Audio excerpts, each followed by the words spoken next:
Hello everyone, welcome to the English junction. This is P Disha ma'am. कैसे हैं आप सब students? So today we are going to discuss something different, something unique and which usually we don't use. कुछ ऐसा हम grammar में सीखने वाले हैं आज जो हम यूजुअली यूज नहीं करते, और जो लोग यूज करते भी हैं they do not know the actual reason, they do not know the logic behind. Okay, so आज मैं आपसे डिस्कशन करने वाली हूं अबाउट एबिलिटी. एबिलिटी मतलब क्या होता है? एबिलिटी मतलब द पावर और the strength to do something और the means to do something. Okay, ability को हम हिंदी में क्षमता कहते हैं. सो किसी भी चीज को करने की जो क्षमता होती है, जो पावर होता है, जो स्ट्रेंथ होता है, that is ability. Now students, ये बताइए कि अगर आपको अपने किसी प्रेजेंट एबिलिटी की बात करना है, सपोज मुझे कहना है कि मैं कार ड्राइव कर सकती हूं, सो मैं क्या कहूंगी? I will say I can swim. लेकिन ये तो मेरी प्रेजेंट एबिलिटी हुई. लेकिन अगर मुझे अपनी पास्ट एबिलिटी बताना है, if I wish to tell my past ability, तो मुझे क्या करना होगा? तो उसके लिए हमारे पास कुड है. I could swim in my childhood. अपने बचपन में मैं तैर सकती थी. Isn't that amazing? So मैंने अपनी प्रेजेंट एबिलिटी भी बता दी यूजिंग कैन. मैंने अपने पास्ट एबिलिटी बता दी using could. So can and could, ये दोनों क्या है? कैन एंड कुड यूजुअली हम सब यूज करते हैं, और जो बहुत कम इंग्लिश बोलने वाले लोग हैं वो भी कैन का यूज अच्छी तरह कॉन्फिडेंटली कर पाते हैं. कुछ 50% उसमें से लोग ऐसे होंगे जो कुड भी कॉन्फिडेंटली यूज कर लेते होंगे. लेकिन क्या आपने कभी सोचा है पीपल कि अगर हमें कैन और कुड अगर हमारे सेंटेंस में फिट नहीं होता है और हम कैन और कुड से अपनी एबिलिटी नहीं बता पा रहे हैं, तब हम क्या करेंगे? So we are going to learn that. उस केस में हमें क्या करना है?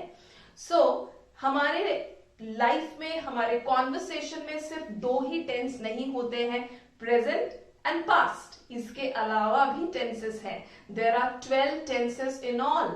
टोटल 12 टेंसेस हैं. तो हमें दूसरे टेंस में भी तो कभी एबिलिटी बताने की जरूरत पड़ सकती है, कभी अपनी क्षमता या किसी की भी क्षमता बताने की जरूरत पड़ सकती है. तो उस समय हमें क्या करना है? Late us understand. Look at this. I have written can and could. ये मैंने बता दिया. Can and could, ये दोनों क्या है? These are models. Models है कह लीजिए, या model auxiliaries कह लीजिए. Okay? So model auxiliaries से हम बना सकते हैं present ability के sentence और past ability के sentence. क्या आपने कभी सोचा है कि अगर मुझे कभी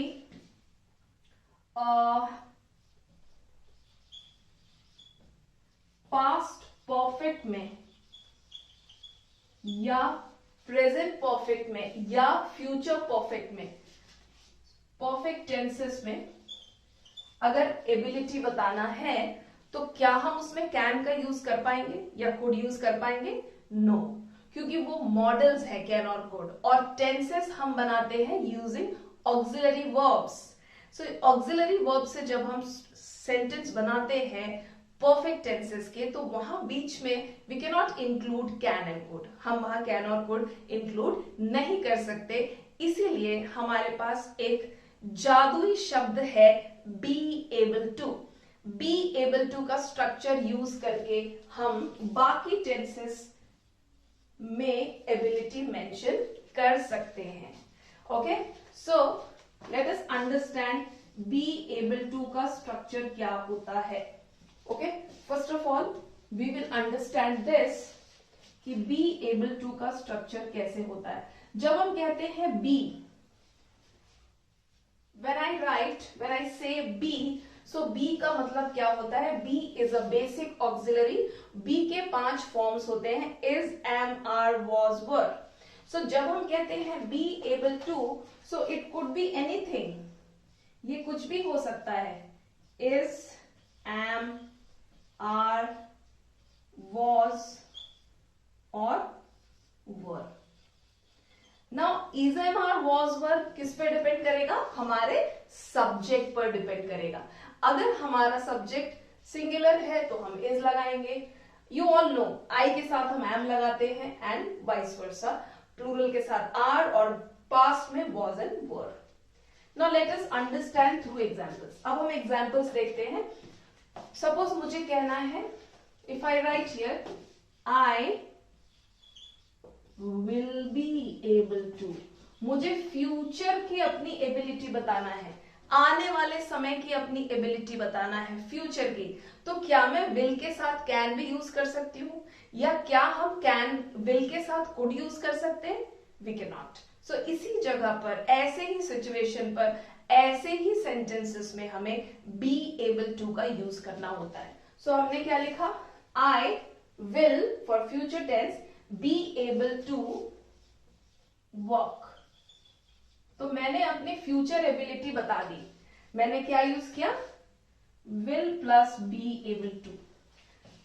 ठीक है, मैंने अपनी फ्यूचर एबिलिटी बता दी कि भाई I will be able to work, मैं काम कर पाऊंगी। फाइन, इसके अलावा मैं और क्या कह सकती हूं, सो ये हो गया फ्यूचर।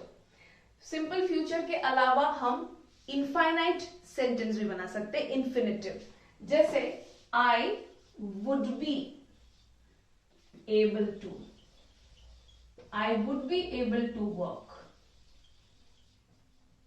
ठीक है, जब चीजें बहुत ज्यादा कंफर्म नहीं होती तब हम वुड यूज करते हैं, right. I would be, I think I would be able to work. For example, अभी मेरी अगर तबीयत ठीक नहीं है, मैंने एक लॉन्ग लीव लिया हुआ है अपने ऑफिस से, तो मुझे अगर कोई पूछ रहा है कि आप क्या नेक्स्ट मंथ काम कर पाएंगी, so I am not sure, I am not very sure, I am not that certain, मैं उतनी ज्यादा कंफर्म नहीं हूं, तो मैं क्या यूज कर सकती हूँ, वुड के साथ B able to.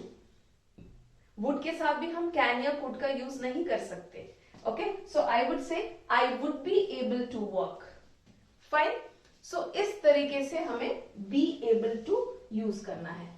Then past में भी हम आई वॉज एबल टू ये स्ट्रक्चर यूज कर सकते हैं। वैसे तो हमारे पास पास्ट एबिलिटी के लिए मॉडल्स है, could for past and for present we have can, लेकिन अगर हम मॉडल्स यूज नहीं करना चाहते सो हम ये स्ट्रक्चर भी यूज कर सकते हैं। I was able to dance in my childhood, मतलब अपने बचपन में मैं डांस कर सकती थी। I was able to dance. और मैं क्या कह सकती हूं, एक और एग्जाम्पल देख लीजिए, I have been able to sing. अब देखिए, हैव बीन एबल टू, तो ये हो गया present perfect tense. So present perfect में मैंने क्या किया, have plus been plus able to. So I used subject plus have plus been plus able to का स्ट्रक्चर यूज किया। I have been able to dance, I have been able to sing. Fine people, so देखा आपने कि ऐसा जरूरी नहीं है कि हम हमेशा एबिलिटी के लिए कैन या कुड का यूज करें। कुछ जगह पर जहां पे हम कैन लगा सकते हैं, कुड लगा सकते हैं, उसकी जगह हम एबल टू स्ट्रक्चर भी यूज कर सकते हैं। और कुछ सेंटेंसेस तो ऐसे होते हैं, कुछ टेंसेस जहां पे हमें एबल टू स्ट्रक्चर का ही यूज करना पड़ता है। ओके, हमारे पास दूसरा कोई ऑप्शन ही नहीं है एबिलिटी बताने के लिए, right. So I was able to dance, I will be able to dance, I would be able to walk, I have been able to sing. Now what is able? So आपको मैं जाते जाते बताऊं able क्या है। able एक modal verb नहीं है, able एक ऑक्सिलरी नहीं है, able एक हेल्पिंग वर्ब या सहायक क्रिया भी नहीं है। able जो है वो एक एडजेक्टिव है। I would write here, ठीक है, एबल जो है वो एक एडजेक्टिव है। ठीक है स्टूडेंट्स, याद रखेंगे एबल जो है दिस इज एन एडजेक्टिव। तो एक ये अरेंजमेंट किया गया है, This has been arranged purposely in the English language in grammar कि जिन sentences पे can और could fit नहीं होते to express the ability, उन sentences के लिए बना है adjective able. Okay? जिसके साथ में हम सामने be और इधर to यूज करके एक स्ट्रक्चर फॉर्मेट कर देते हैं, एक स्ट्रक्चर फॉर्म कर दिया गया है be able to. और जैसा मैंने बताया be का मतलब सिर्फ be नहीं होगा, be के कोई भी फॉर्म्स यूज किए जाएंगे like is, am, are, was, were. Fine students, so be के कोई भी फॉर्म्स यूज होंगे depends upon the subject and the tense. Alright people, I hope this must be clear to you all. आज के बाद कभी भी आपको ऐसा लगे कि आप प्रेजेंट या पास्ट एबिलिटी के अलावा किसी और टेंस में एबिलिटी या क्षमता बताना चाहते हैं तो remember you have to use the structure be able to. Alright people, I hope आपने समझ लिया होगा how to express, how to mention your ability और एनीबडी एल्सेस एबिलिटी. खुद की एबिलिटी या किसी और की एबिलिटी आप किस तरीके से बता सकते हैं using be able to. Fine people, so with this I will take a leave. I hope the session was really fruitful to you all. So use करें be able to confidently. Okay, for such amazing sessions stay tuned with Disha ma'am at English Junction. Do like, share and subscribe to my channel. Also like my Facebook and Instagram page.